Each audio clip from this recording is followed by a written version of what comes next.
There once was a man who lived on the edge of a forgotten land, a place where the earth was cracked and dry, and the wind carried dust instead of dreams.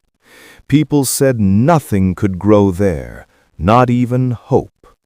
But the man woke every morning before the sun rose. He carried a small wooden basket filled with seeds, old, worn-out seeds that others had thrown away. He would kneel on the hard ground, press his fingers into the dirt, and whisper softly, "Grow, little one, grow," even when no one believed. The villagers laughed at him. They said, "Old man, why waste your time? This land is dead. The rains are gone. The rivers are dry. Even God has left this place."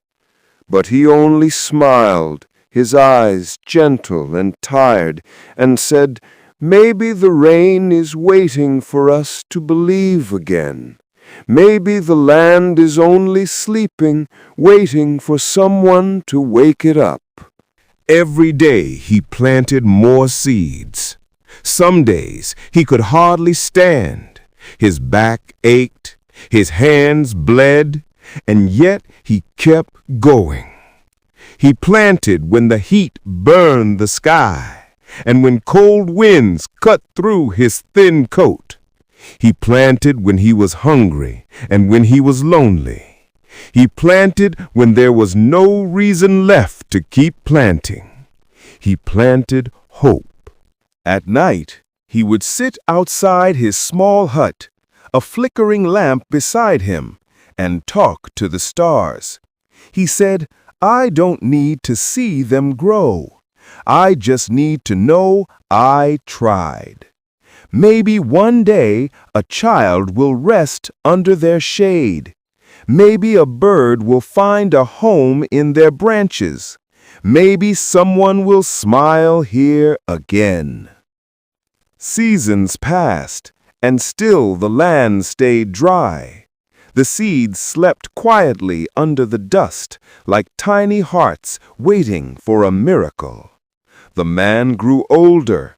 His beard turned white, his steps slower, but his faith never faded. He still rose before dawn, still carried his basket, still whispered, "Grow, little one, grow." One evening, a traveler came walking through the barren valley, his clothes torn, his face tired. He asked the old man, "Why do you plant in a place like this?" And the man said, "Because someone must begin. Because every miracle begins with a single act of faith." The traveler looked at him puzzled and said, "But what if the rain never comes?" And the old man smiled and said, "Then I will have lived believing instead of waiting in despair." That night the traveler stayed with him, and when morning came he helped plant a few seeds beside the man.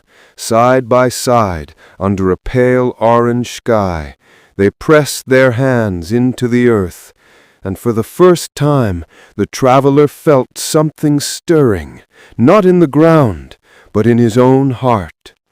Hope. Days turned into months, and the traveler moved on, but he carried the old man's words wherever he went, telling others about the man who planted hope.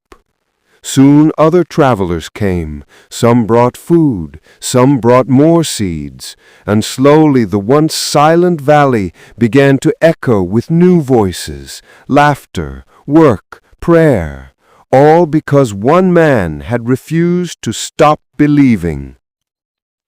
And then one morning the clouds finally gathered, the sky darkened, and a single drop of rain touched the dry soil, then another and another, until the whole valley breathed again. The earth drank deeply, as if awakening from a long dream, and tiny green shoots began to rise through the cracked ground, trembling but alive. The old man stepped outside his hut, and for the first time in years he wept, not from pain or loneliness, but from joy. He looked at the sky and whispered, thank you for coming back." He touched the small leaves with his rough hands and said, "You waited so long. I knew you would find your way home." The villagers came running, shouting, laughing, crying as the rain poured over them, washing away the dust of years. The old man stood among them, quiet, his eyes shining with peace. In the days that followed, the valley began to change. The air smelled of life. Birds returned, streams began to sing again, children played in the mud where once there was only silence, and in the center of it all stood the man who had never given up. But time is gentle, and time is also strong. One morning the villagers found his hut empty, the lamp still burning low, his basket resting by the door, and a small note written in his uneven hand. It said, "If you keep planting, even when you see nothing growing, you are already part of the miracle." Years passed, and the valley became a garden.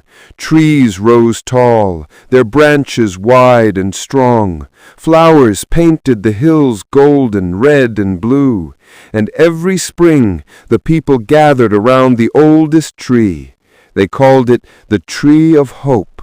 And under its shade they told their children about the man who planted dreams in dry soil, about the faith that never quit, about the love that expected nothing in return.